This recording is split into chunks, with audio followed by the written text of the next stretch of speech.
Talk free. It's TC, it's the Colonel, GFMradio.com. We're back again with my brother, good energy. I keep it real, I was going to break a brief. While I was incarcerated in a way, sometimes in this new social media world, like you find there was a social networking of other brothers who are conscious with the mind, who came into social media to awaken the people. So obviously we live in this world where we go through the materialistic things, we go through the system, but in our spirits and soul, there's some of us who understand consciously there's an awakening that could make us a better person, a better spirit, to live in this type of dimension. So the brother that I brought on today's show is called I Am Brother Minister. He probably give us other names, which is we're gonna unravel it, try to find out more. Yeah, and brother, yeah, feel free to talk free. And the question I'm gonna ask why you feel free to talk free will be, tell me about yourself.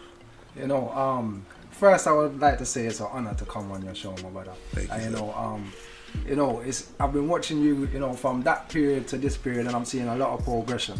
You know what I mean? So, you know, use the inspiration, you know, to even me. So some people will look at me and say, yo, Brother Minister, you're inspiration, you inspire me. And I'm saying, raw, but you inspire me same way, because I've seen your journey. Like, the same way you're watching my journey, I've been watching your journey. You know what I'm saying? And I'm proud of where you are now, to be in your presence now, and for us to be doing this interview. So, you know, I salute you, my brother. Cause we salute each other, and how we're talking, some people understand, some people think it. No, we ain't tipsy or drunk. We intelligent grown men that we come down to as like say this is the high table of the forces that are trying to kind of create a system or try to create understanding to awaken the future mind, innit? We're all gonna have a purpose in life, but some of us would like to take that goal. Question I'd like to ask is, tell us about your background, like what country you're from. Well, you know, first and foremost, innit? An area you grew up and so forth. Yeah, sorry to cut you, but yeah, first and foremost, innit? We from Africa.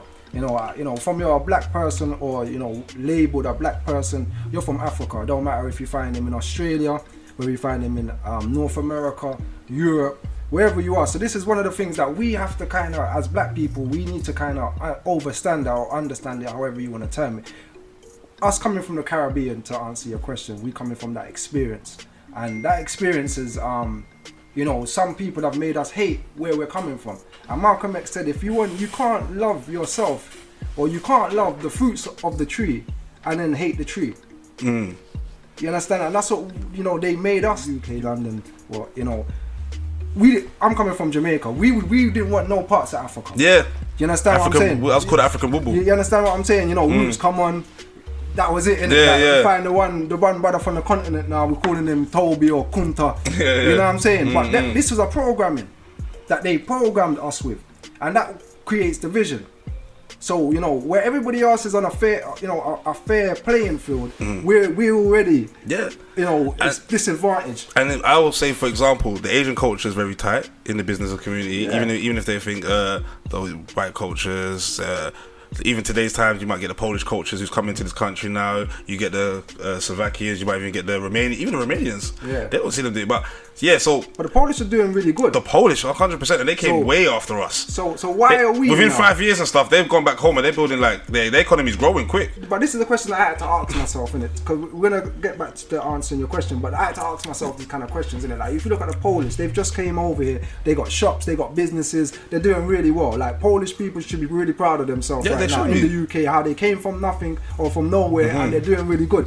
But there's a reason why black people or African people are not doing good, and I started to realize that. So for me, I was growing up, my mother left me. This is something that I don't really talk about. So if you are coming on your show, we have to Unravel, man. I'll keep it 100 with you all the time, innit? Like, growing up, bruv, I grew up with no family. So my mother left me in a council flat in England and went back to Jamaica. You know what I mean? A couple of weeks I was there by myself, and then social service came and I grew up in the system. So growing up in foster care and these kind of things now, it makes me have to ask certain questions where a normal guy ain't gonna ask those questions till maybe he's 35 and his woman cheated on him, or he's trying to work out like why my life sucks. Or who is he? You understand? Yeah. You know, to ask some questions like why is life like this? Yeah. Like, I'm 5 years old. That was the age when my mum left me, thinking, well, when most man's worried about other things, I'm wondering where my flash millions in his face, so he thinks. Yeah, and then he's gonna go for it because he's hungry. Because money over knowledge. But it's not just about knowledge. That's how they it's circumstances, you know. So when you're growing up in an environment now, you see mommy struggling. You're trying to help mommy now. Yeah. You know what I mean? You're trying to help yourself too. It's you want very certain things, deep, you know? innit? So you're going out there thinking you're bettering yourself, innit? Yeah. Do you know what I mean? But you're not really bettering yourself, you know. You're destroying yourself and your community. Because you're falling into what was placed for you to be. But you don't understand that yet. But they didn't understand that because they thought out this plan before you was born. There's always a saying that it seems like everyone knows what's going on in the world except for black people. And it's true. Because we're the only ones that don't read. Which is very true. So they write things down and call it the library. Yeah. Yeah, the library, but it's really the truth they got in this place. Yeah, of course. But they call it the library where they bury the truth. Yeah? But they say they're burying lies, but they're burying truths now. And only the intelligent people now Can clock the codes. You understand what I'm saying? People that's given that opportunity. Yeah. And sometimes it takes someone to go to prison, you know, to sit down, you know, where you ain't got nothing else to think about, yeah, than to figure out, you know what, Yeah. I don't really want to come back to this place. You know? Do you know where mine came from? I was in so I couldn't go to school like in the ends in Hackney and stuff. So my mum had to take me to Enfield. My mum's African, like Ghana people. You know how they are. You need to go to the good school where all the white people are. Boom, boom. So she took me to Catholic school. I think our generation was the first generation in Enfield to be like Tottenham and Hackney, like a bunch of black kids. Fast forward it, history class lesson. I was in year 9. So what? Like 15 or something, 14.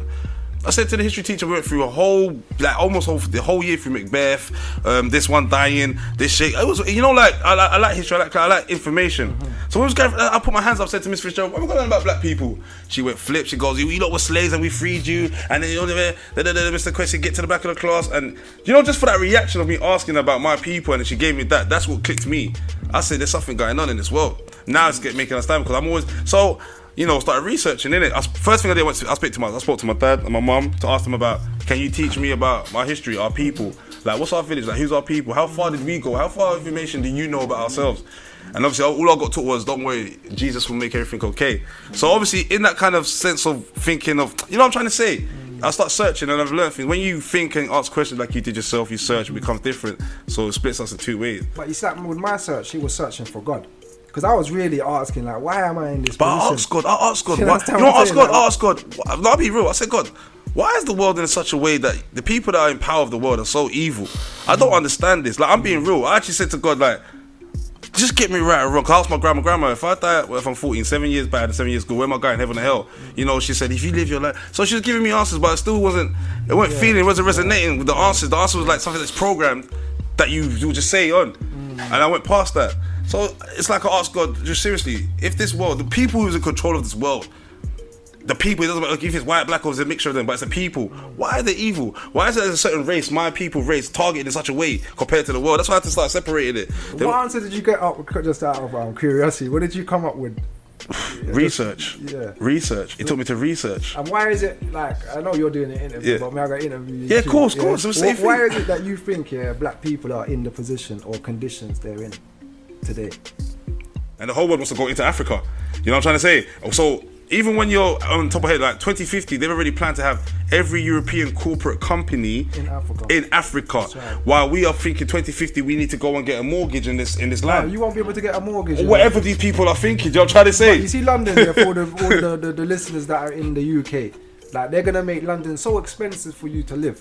Yeah, that they're gonna stay. If you're dealing with social housing and things of that, you know, that nature, you're gonna have to be moving out of London. And if you're, which is happening. Yeah, they plan this, and if you sadly get caught up into crime, what they're gonna do now is say you can't even come back to the area you grew up in. Like, especially in Hackney, you see when the Olympics and them things was coming up, you saw it, yeah? Couldn't come back into Hackney. Yeah, it changed. They banning man from man's area to see your own mother. Brother. I came out of prison, and it was 10 o'clock in the night. No disrespect, I mean, people are people, but in Hackney, everyone knows, you don't see white people jogging in Hackney at 10 o'clock in the night.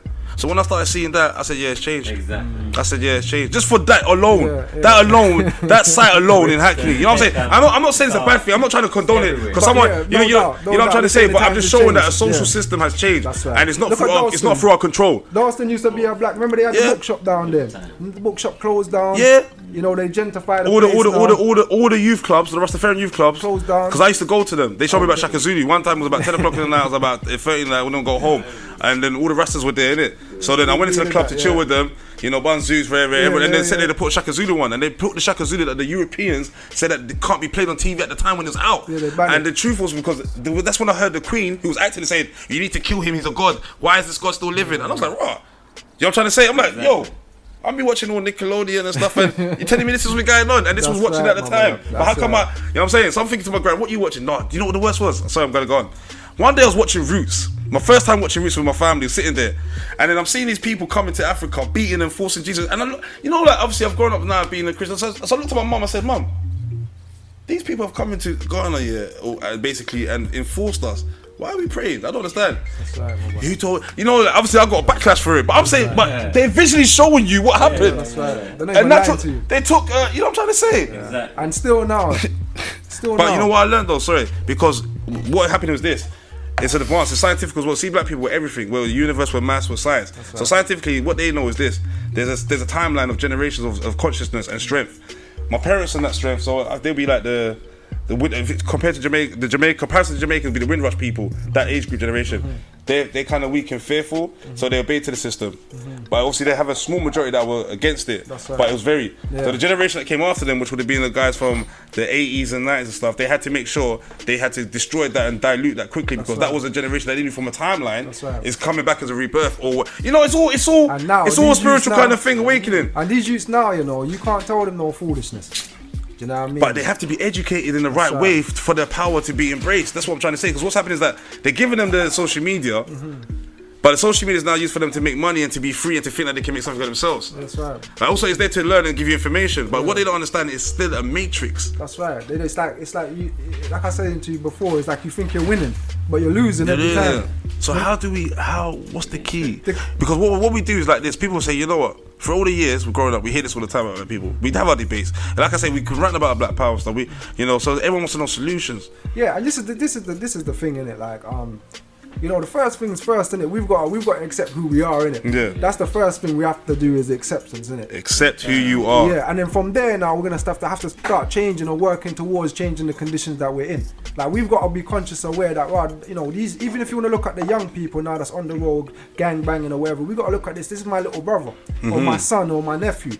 Like, what Shouldn't is condone them, like. What is no? We can't judge them. Yeah. And you know, I have this argument. 'Cause I go around some of these so-called conscious people, yeah, and they just this trap music, we need to ban it, right? And I'm like, why flip the card a second? Why don't you listen to the trap music, the drill music, and listen to how this young person thinks? Maybe then you could be able to understand what kind of world he's living in, rather than you just start judging him where you don't even understand him. So now the people have divided you against your son.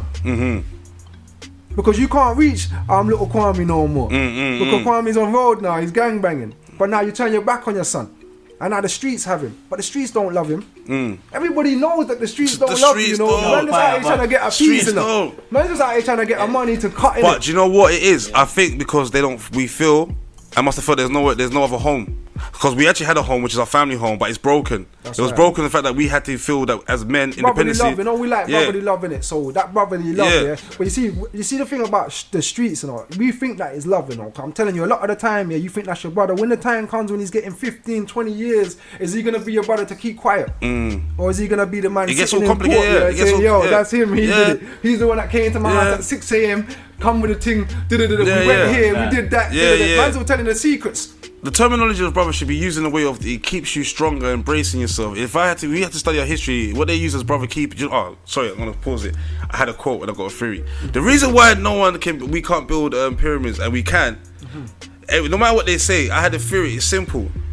They united and they listened, and together they built something that they said we're gonna set a pace. It's simple. Nothing else can get until the day we as black people will create something greater than a pyramid. That's when you know you're back on top. That means when you all come as one. But the greatest, you know what I'm trying to say? I don't know, it's a theory. Yeah, but I'm gonna throw something into that as well. You know, when we understand what the pyramids was. Yeah, and there's so many. Because it wasn't a tomb. Of course not. You see what I'm saying? Some say it's a spaceship. Some say it's a message. Some say it's a universal dimension. I'm not adding anything to that. Still, I'm just saying that we need to understand what that was. Because you got to understand, a lot of people think, that the European has been around, like 2,000 years, if we're talking about from the time of Christ, where he's changed the calendar, where we know and say, yo, he is in control. From the Greeks come right down. But we was in Africa living for millions of years. Imagine the technology we had. Millions to billions. Why do you think that we didn't have technology? Like that, the phones, spaceships, we had all of this in Egypt. Listen, I'm saying, if people want to go and look at the hieroglyphics, and go back, look at tablets, they got everything on there. The tablets. You understand what I'm saying? And but the question this is new. Yeah. We think all of this is new. And the question is why? Because this is what the question was. I used to say, okay, cool. If I was a slave back then, why did you hide the fact that I was kings? So I had to understand that. Like, why would you hide? Why is it every time you're showing a king, queen, they're not looking like my people? So I had to go past that barrier. When I went past that barrier, I was thinking, why did they start changing our names? Why? Who are you hiding us? So wait, who am I? Do you know what I'm trying to say? So then when I started thinking, what did you not take? So what I did was start studying white history.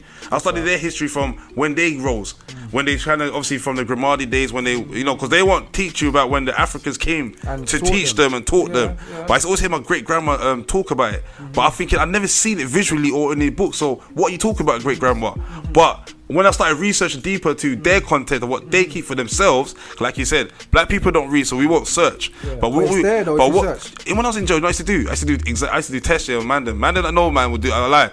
So I'll be like, ask questions like, oh, how much did Quavo's jewelry cost? They will tell me straight 250 bucks, and he paid 10 racks for that chain. All right, cool. I'll say, so what year was did the Portuguese come to you know what I'm saying, to Angola and stuff?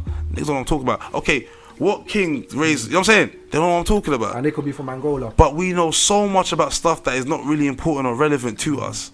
But we're trained that way. You know, I'm going to use a quote on you. They say, powerful people never train powerless people to get power. Mm-hmm. So that's the position that we face us in. That's their rule. They probably got that in their bed. Like, it's for us now, yeah, to take, you know, the world into our own hands, so to speak, and do what we have to do. And there's a saying make as no well. excuses. No excuses. One thing I learned when I was studying our peoples and that, let's say there was a time when it was Booker T, Washington, Malcolm, Martin, Marcus, and then the other people surrounding as well, Dr. Henry Clark and all this stuff.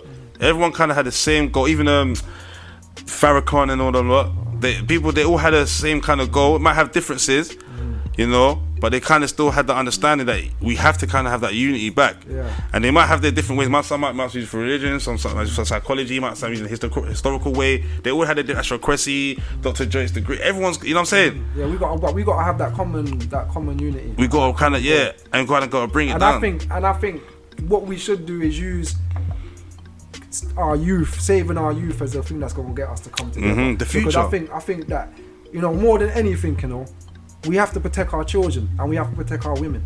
The truth. That is it. You could be Muslim, Christian, whatever. That is it. The other day I You know put what a I'm post saying? up here on my Instagram and I said, you know what?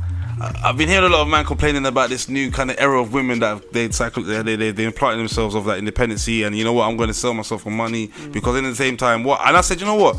I kind of understand them in a certain way because they've been waiting for for the black man to kind of fix up and sort things out. Yeah. But it's gone too far in the way they had to take their own stand as a queen. So and I said one thing as well. Sorry, I said until we as men fix ourselves, we can't really say anything about them. It don't make sense. Well, they've been representing for so long. A lot of single moms, yeah. You know, a lot of, you know, doing the. They've business. been doing it like. So we can't disrespect mama. I gotta give my baby moms credit. You know what I'm saying? I've been away and my daughters are some strong, powerful women. Yeah. Even if it's got my DNA, but the fact that they're, you know what I'm saying? You have to give credit where Gotta it's give due. credit when it's due, like, Yeah, and then. And you know, saying that, you know, a lot of men, they might be listening, going through problems with their baby mother. Yeah. Like, you must always give her that respect because she bring forth your youth. Yeah. It's like certain men would take slackness from a girl they're linking in the club, you know, but you know, won't take nothing from their baby mother. Like, their priorities is you know what I'm saying? Like, this is a woman that is gonna feed your youth. Yes. You know, when your youth sick, she's up all night with your No youth. wonder their kid ends up like Tyreek from Power. Huh? Yeah, naturally, because it's a balance. Yeah. But you know, the black man is divinely, you know, the being. That's why they say 666 in it, and they attribute that to the black man because, you know, he's 6 electrons. 6 neutrons and. You understand? Because we are the original being, fam. But you know, we're not moving at the true frequency. So one of my teachers, Dr. Khalid Abdul Muhammad, said that when the black woman in here, what she's got to worry about when the black man wakes up, because when he wakes up, he's gonna take control of things, and she's not gonna want to let the black man take control because she's used to being independent now. Mm-hmm. She's used to have to do everything for herself that she don't want to rely on. So you're saying no man that now. they still, it's still kind of even if that gets to that stage, it's still going to be like a kind of setback because it has to be together as a. Money, you feel better, and I'm saying when you're making righteous money, when you're taking care of building schools, when you're doing the righteous things, you're gonna feel good about yourself. Just like when you're in the club, it'll happen, man. Like back in the day, you're in the club spending stupid money on bottles, you're gassed up, you're feeling good. You're gonna have that same feeling when you know, say, right, you know what, I built a school where my youth is gonna go. Like, I'm not sending my child to the state no more. Yeah. Like, we gotta get our brothers and sisters off of the signing on process. We have to create jobs for ourselves. We have to create everything in house. You know, and we have to set a new order. You know, like the man them say one order. We gotta have a one order around here. A man can't break this order because there's consequences. Mm-hmm. Like, and other cultures you can see they've got that. Listen, you see in Indian culture, yeah. You said if Serious. she I wanna try and marry a black man, you know, she's due to get sent back to India. You understand what I'm saying to you? This is keep it 100, you know. They don't play around, you know. They'd rather a man could be a Muslim, you know. You try and marry a Muslim sister, they say no, they'd rather a Hindu man marry that woman because they're of the same class and whatever. That's their business. You understand what I'm saying? But I'm saying to you that we ourselves now, we must say to ourselves, enough of this stuff, enough of the croonery. Let's let the wise amongst us, let those that have vision come together, organize ourselves and create this thing. Yeah, create it. Just like I wanted to say something to you because you mentioned Ghana. Like, you got to understand that the people we are moving people. We've always been moving. If you trace Ghana, the people in Ghana, if you trace them back, you're gonna trace them right back to the pyramids. The Akans or the Anan people, the Akans, you will come under a sub-branch as a Khan. You could be a Shanti, Fanti, whatever your tribe. You will come under a Khan, which comes from 7 sisters, basically, or 8 sisters, where you're descending from. But if you trace your lineage back, you're going back to the same people that built these pyramids, you know, my brother, that the world's marveling at. So in your DNA, as we sit here right now, you know, it's the man and the woman that built the pyramids today. Yeah. But right now there's a bag of man sitting in prison with that DNA, and they go for the man with that DNA because they know he's God. Yeah. They know that, you know. That's why they go for, man. But they don't go for anybody, you know. That's why black people are always quick to go to prison. That's why when a white person can go to the court with the same crime as a black youth, and the white man's getting a slap on the wrist. And it's proven, so I don't want to hear nothing from no one. Is going to prison. Listen, I worked in a children's home for a few years, and I used to always go to court with this European youth, and he used to get off every single time. But every time I go with a black youth, I had to go and personally speak for them, for the young person, to get them out of prison, because they were gonna throw the book at him. Like, go to prison, think about your actions, you keep coming back here. But this white little young person, he was able to commit crime after crime after crime after crime and not go to prison. Oh, I've seen it. And so, we all know you ain't lying. So we now must teach our children, you know, that there is a war against us, innit? That you must stop being a statistic. That's what they want to do to you. Use your brain, man. Don't be stupid. But you know what's one thing I've learned as well that kind of gives it like a thing, kind of like nice positive touch, is that the future, obviously, of the new cultures from all type of races embrace black people. The problem is that we might understand. I think the key thing is, I said this the other day, we're the highest selling product in this world compared to anything else. Our spirit, our creativity, our nature, it is what we have around us. Anything that's connected to us is the biggest product, which means it's us. That's right. So if we were tomorrow wanted to say Pepsi means hello, the whole world's gonna say Pepsi means hello. That's right. They're gonna hear it after we might be talking about Pepsi means hello for 3 years. Then they're gonna make it commercial, make the whole world talk about Pepsi hello. That's right. That's how they move it. Yeah. We anything we do, power. And I've started learning that. Of course they do. You know what I'm saying? We are culture. Of course they do. We are vibes enough. You understand? Take black people out of England. There's no vibes no more. And I wanted to say that I said to myself, you know what? One day they hate us, you know. Them sorry to cut you. What do you think will happen? What do you think will happen? What do you think will happen though? For every black person, obviously black people, I'm not gonna stop working because you don't want to. If they stop working, that's what we need to do. Yeah. But people be like, I'm gonna stop working because you don't want to talk. You get it, England, let's just do a week, and just to see what happens. I'm telling you, that the economy worldwide, will collapse if black people just said, you know what, I'm not working for a week. 48 hours will really be the time for the thing to collapse. Yeah. Because we are keeping up the system, the same system that's killing us, you know, day to day is the same system we're keeping up. And I think when we do that, or when the future or people will understand that and they actually that happens, then they will understand, okay, we do control something. You do need